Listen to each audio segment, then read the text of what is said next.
नमस्कार दोस्तों, आपका हमारे चैनल में स्वागत है। माता के जगराते में महारानी तारा देवी की कथा कहने और सुनने की परंपरा प्राचीन काल से चली आ रही है।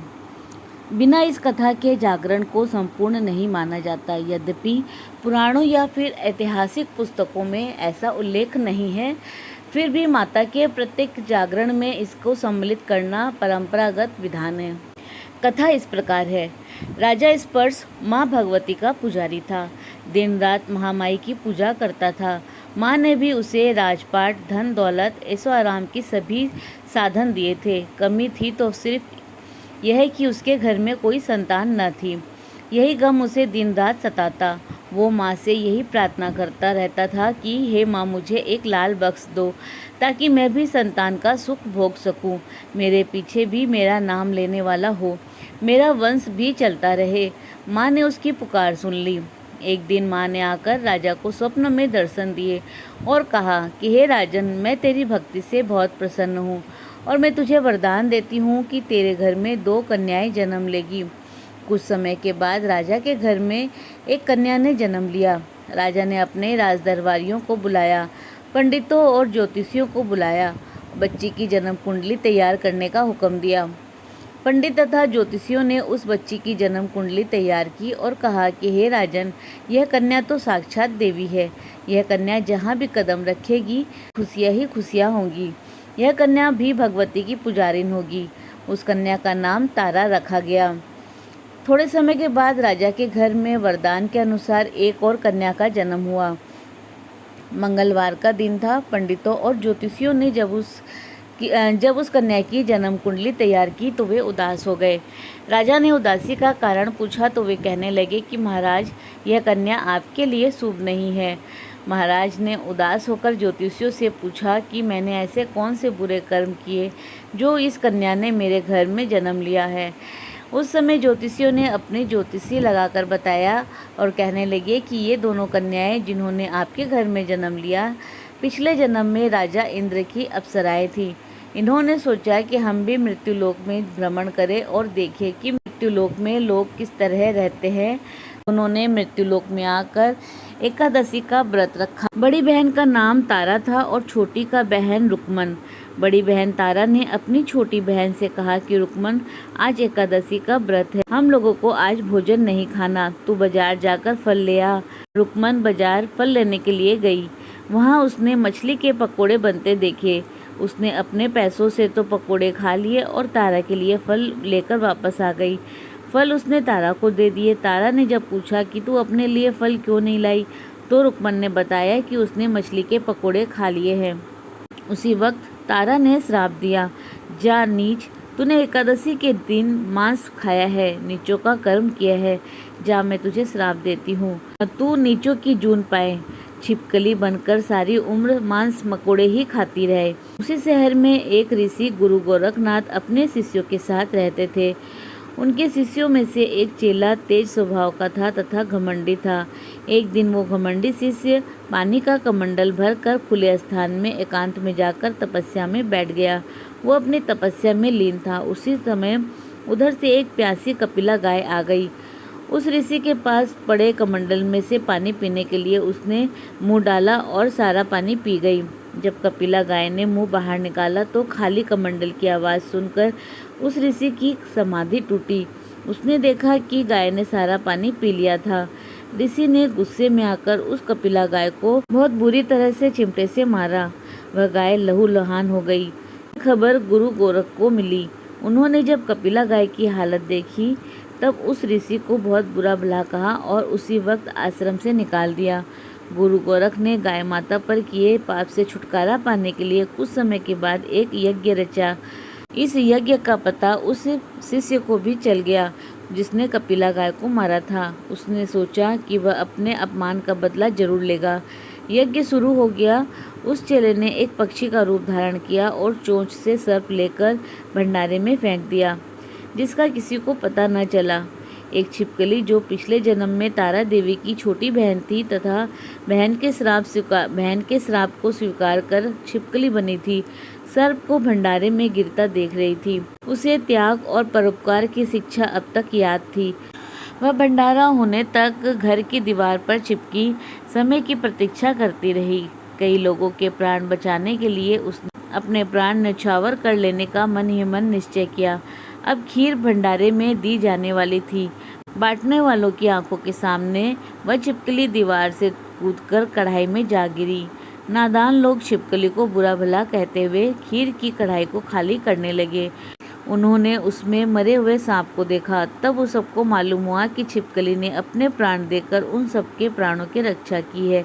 उपस्थित सभी सज्जनों और देवताओं ने उस छिपकली के लिए प्रार्थना की कि उसे सब योनियों में उत्तम मनुष्य जन्म प्राप्त हो तथा अंत में वह मोक्ष को प्राप्त करे।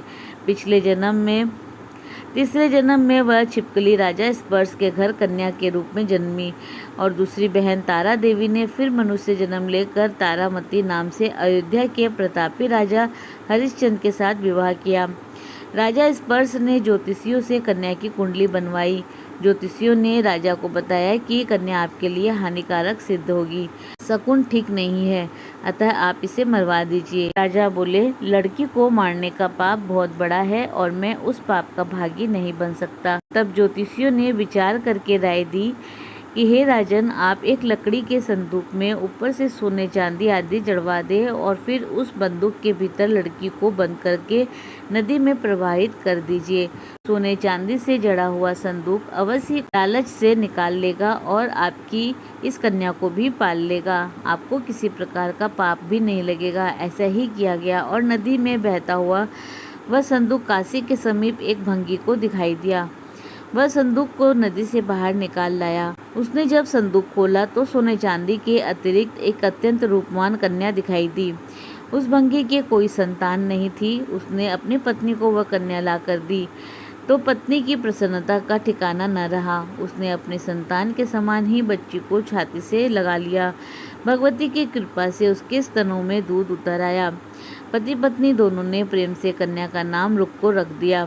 रुक्को बड़ी हुई, उसका विवाह हुआ। रुक्को की सास महाराज हरिश्चंद्र के घर सफाई आदि का काम करने जाया करती थी।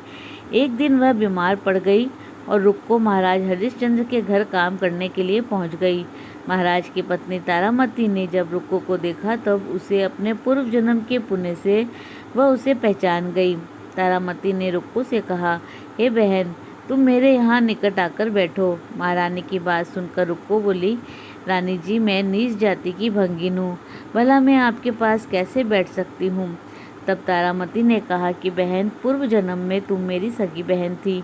एकादशी का व्रत खंडित करने के कारण तुम्हें छिपकली की योनि में जाना पड़ा। जो होना था हो चुका। अब तुम अपने इस जन्म को सुधारने का उपाय करो तथा भगवती वैष्णो माता की सेवा करके अपना जन्म सफल बनाओ। यह सुनकर रुक्को को बड़ी प्रसन्नता हुई और उसने उपाय पूछा। रानी ने बताया कि वैष्णो माँ सब मनोरथों को पूरा करने वाली है। जो लोग श्रद्धापूर्वक माता का पूजन एवं जागरण करते हैं उनकी सभी मनोकामनाएं पूर्ण होती है। रुक्को ने प्रसन्न होकर माता की मनोती करते हुए कहा कि हे माता, यदि आपकी कृपा से मुझे एक पुत्र प्राप्त हो गया तो मैं भी आपका पूजन और जागरण कराऊंगी। माता ने प्रार्थना स्वीकार की। फलस्वरूप 10वें महीने उसके गर्भ से एक अत्यंत सुंदर बालक ने जन्म लिया। परंतु दुर्भाग्यवश रुक्को को माता का पूजन जागरण कराने का ध्यान न रहा। जब वह बालक 5 बरस का हुआ तब एक दिन उसे माता यानी कि चेचक निकल आई। रुक्को दुखी होकर अपने पूर्व जन्म की बहन तारामती के पास आई और बच्चे की बीमारी का सारा वृत्तांत कह सुनाया। तब तारामती ने कहा कि तू जरा ध्यान करके देख कि तुमसे माता के पूजन में कोई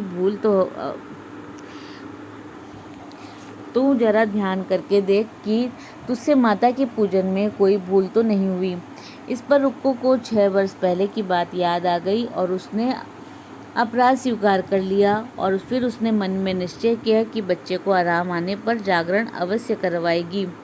भगवती की कृपा से बच्चा दूसरे दिन ही ठीक हो गया। तब रुक्को ने देवी के मंदिर में ही जाकर पंडित से कहा कि मुझे अपने घर में माता का जागरण करना है, अतः आप मंगलवार को मेरे घर पधार कर मुझे कृतार्थ करें। पंडित जी बोले, अरे रुक्को, तू यही 5 रुपये दे जा, हम तेरे नाम से मंदिर में ही जागरण करवा देंगे।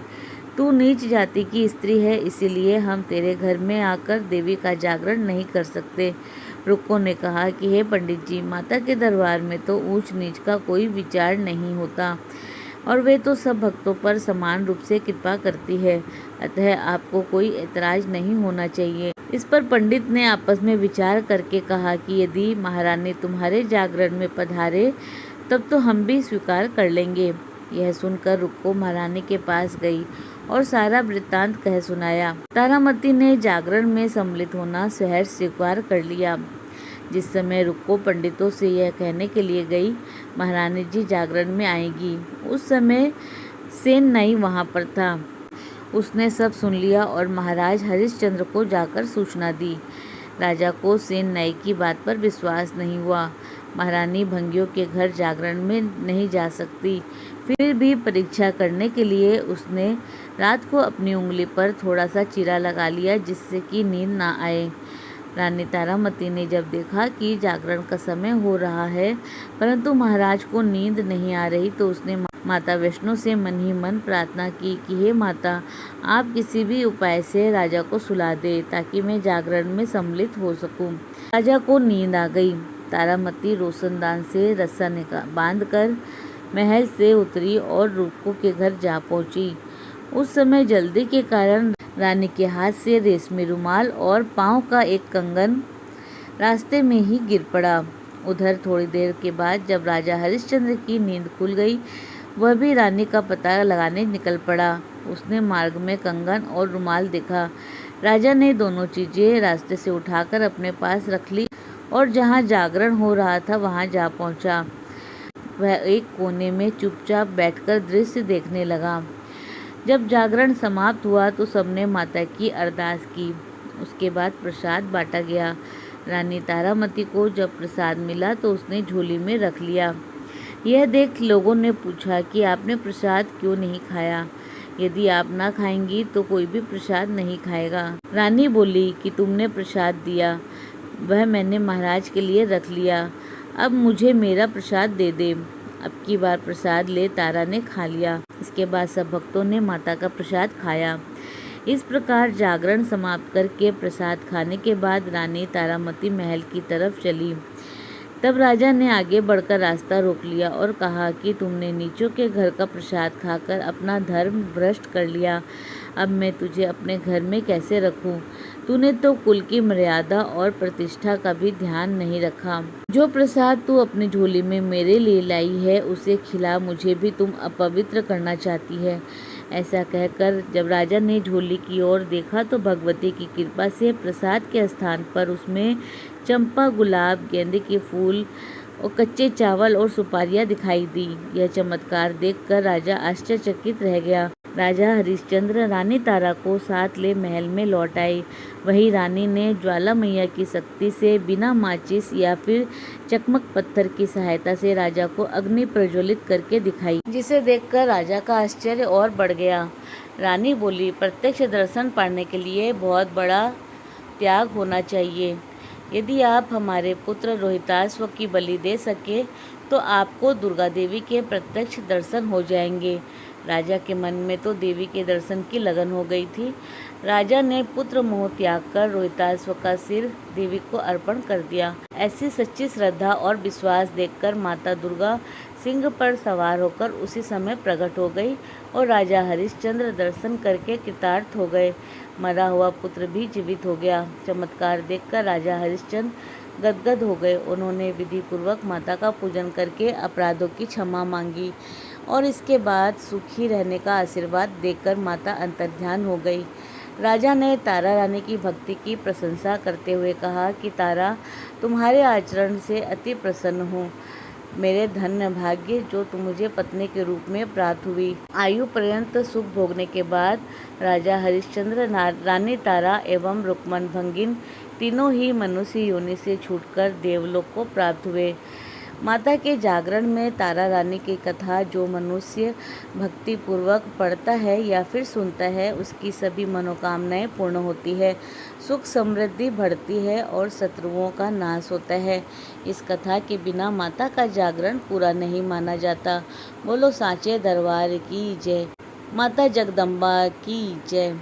तो दोस्तों, इसी प्रकार और भी रोचक जानकारी के लिए आप हमारे चैनल को लाइक, शेयर व सब्सक्राइब करें। हमारे चैनल में विजिट करने के लिए धन्यवाद।